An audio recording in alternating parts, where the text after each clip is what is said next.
Los verdaderos amos del mundo hoy en día, en primer lugar, son invisibles. No están sometidos a ningún control social, sindical, parlamentario. Son hombres en la sombra que detentan el gobierno del mundo. Detrás de los estados, detrás de las organizaciones internacionales, hay un gobierno oligárquico de muy poca gente. Muy poca gente, pero que cuenta con una potencia, una influencia, un control social sobre la humanidad, como jamás un papa, ni un emperador, ni rey alguno han tenido a lo largo de la historia de los hombres. Pero ¿quién es este asesino serial que mata todo lo que toca?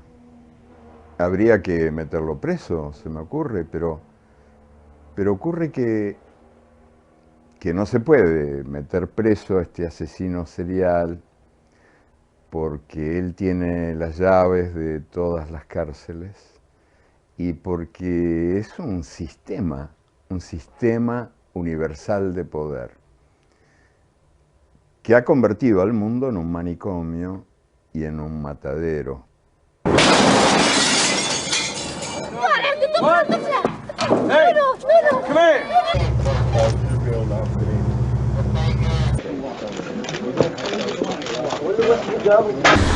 La miseria más extrema se hace visible en distintos escenarios del planeta, como este basurero del que se alimentan 500 familias desheredadas en Honduras.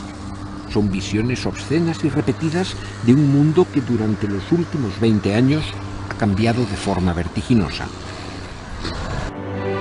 Al cabo de más de 4 décadas de Guerra Fría, el combate entre las utopías capitalista y comunista se saldó con el desmoronamiento del bloque socialista, y la confrontación político-militar entre el este y el oeste era reemplazada por una profunda división económica entre el norte y el sur.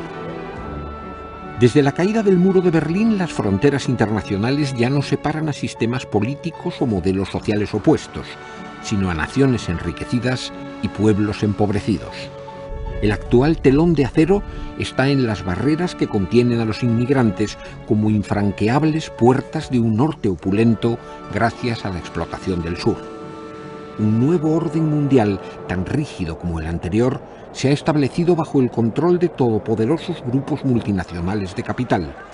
Un sistema universal de poder con el credo del neoliberalismo como ideología que ha encontrado su principal enemigo en una devastadora violencia terrorista.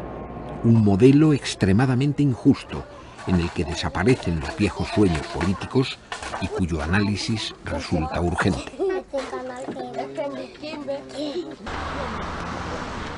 Jan Ziegler es una de las mentes más lúcidas de la izquierda europea. Profesor de sociología en las universidades de la Sorbona y Ginebra, sus ensayos políticos le han dado prestigio mundial. Desde hace años, sus análisis radicales resuenan en el seno de la Segunda Internacional y sus informes como relator de Naciones Unidas constituyen inapelables actas de acusación sobre la injusta distribución de la riqueza. Eduardo Galeano es uno de los intelectuales más respetados de la izquierda latinoamericana. Un valiente ejercicio periodístico de clara oposición a la barbarie militar en el Cono Sur le forzó al exilio. Su insobornable compromiso ético, que se manifiesta en toda su obra por medio de una exquisita ironía poética, ha cimentado el reconocimiento internacional de su figura literaria.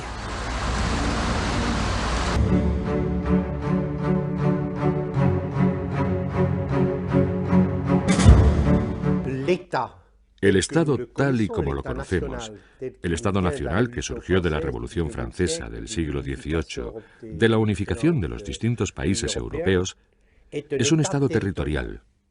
Es territorial. Sus leyes dejan de tener efecto más allá de las fronteras, así como su policía y su justicia. Su gran poder de legislar está limitado por el territorio. Sin embargo, los amos del mundo, los amos del capital financiero mundializado, son totalmente independientes de cualquier forma de territorio. Porque en el proceso de creación del mercado globalizado, de unificación del mundo bajo la ley del máximo beneficio, uno de los tipos del capital se ha independizado. Es el capital financiero, el capital virtual, el capital líquido, el capital móvil que se hace visible y toma cuerpo en las bolsas, y que domina al capital comercial, al capital industrial, al capital social en todas sus formas. En la bolsa, cuando cierra Tokio, abren las de Frankfurt, Madrid, París y Londres. Y cuando las bolsas europeas cierran, toman el relevo las de Nueva York y de Chicago.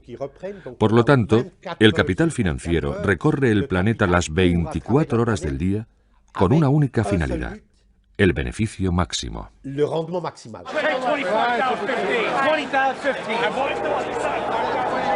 En Estados Unidos vemos que los mismos ejecutivos que son de las mesas de directores del grupo Citibank, que son la Chevron, que es la Monsanto, que pertenece a ese mismo grupo, que es la General Dynamics, que es la de Roosevelt, que es la Halliburton, que es la del vicepresidente Cheney, es decir, los mismos que han sido presidentes, gerentes o miembros de las mesas de directores son hoy el staff del gobierno de los Estados Unidos.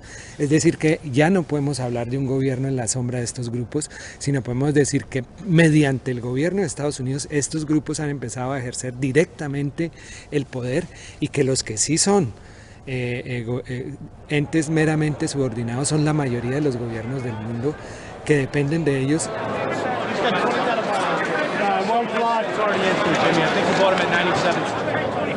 La globalización es una inmensa mentira.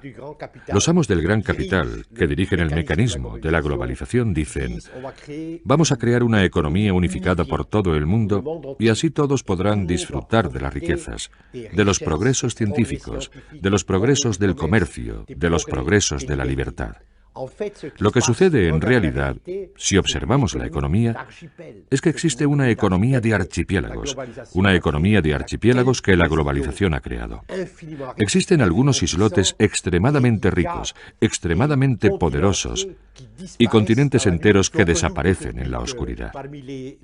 No hay duda de que entre las organizaciones interestatales visibles, que están en la vitrina de la globalización, 3 organizaciones son las más poderosas, que dominan, que regulan los acontecimientos económicos.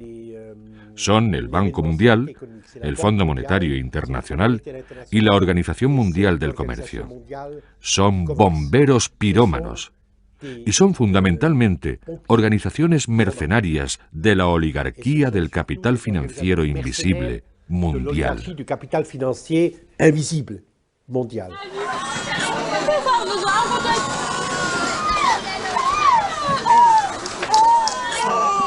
La política del Fondo Monetario Internacional como la del Banco Mundial yo no la veo clara por ningún sitio, porque no se ven los beneficios. Yo aquí en 30 y tantos años pues veo que la pobreza va aumentando. Los ricos del país cada vez son más ricos, pero los pobres son cada vez más pobres. La agricultura va para abajo, la ganadería va para abajo, todo va para abajo. Si hubieran efectos saludables para toda esta gente, se verían. Yo no los veo por ningún sitio. Es la mundialización de la pobreza, ¿no?, de la riqueza. Yo no creo que se pueda luchar contra la pobreza, ni crear, como se llama aquí, una estrategia de lucha contra la pobreza sin luchar contra la riqueza y sin luchar contra los ricos mismos. ¿Por qué? Los ricos son cada vez más ricos y los pobres son cada vez más pobres.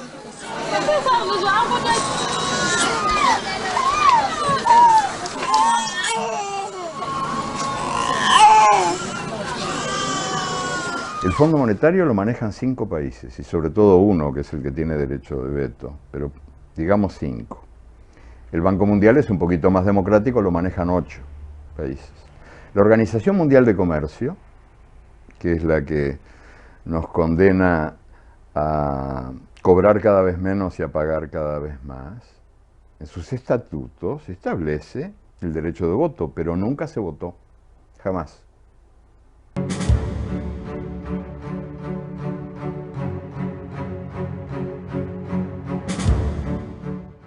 El capitalismo de hoy en día, tal y como se ha desarrollado a lo largo del planeta, como el mercado mundial unificado como instancia única, con esa mano invisible que decide quién muere y quién vive en este planeta, es en realidad un killer capitalismus, un término alemán que los economistas marxistas alemanes inventaron.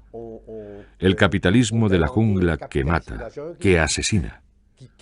Podría utilizar multitud de ejemplos, y escojo el hambre.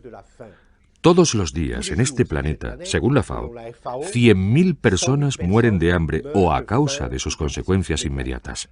El año pasado, cada 5 segundos, un niño de menos de 10 años moría de hambre. Y el año pasado también, 856 millones de personas, una de cada 6, ha permanecido malnutrida de forma grave y permanente. Las cifras indican que la pirámide de mártires aumenta, y todo esto sucede en un planeta que, según la FAO, podría alimentar en condiciones normales, con 2.700 calorías por día para un adulto normal, a 12.000 millones de seres humanos, y somos 6.000 millones, es decir, a casi el doble de la población actual. O sea que en esta matanza cotidiana del hambre no hay fatalidad alguna.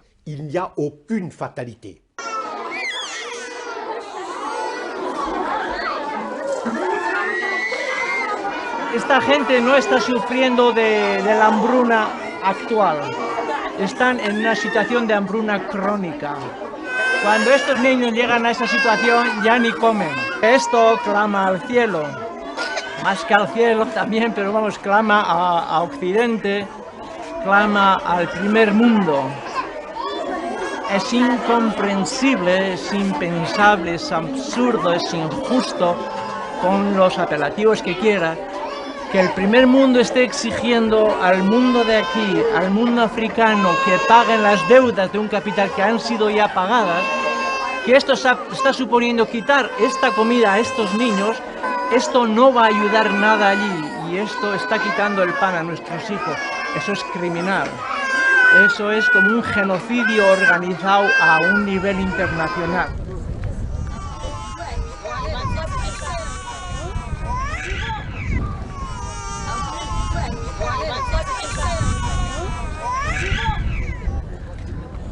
Hasta hace 30 años, 40 años, a nadie se le ocurría desconfiar de la justicia como un valor universal y por lo tanto todos, mal que bien, hasta la derecha más recalcitrante, compartían básicamente yo no te digo la indignación o la denuncia, pero por lo menos la aceptación de que la injusticia existía en el mundo. Y ahora que estamos gobernados por esta dictadura invisible de los grandes señores de las finanzas y de la guerra,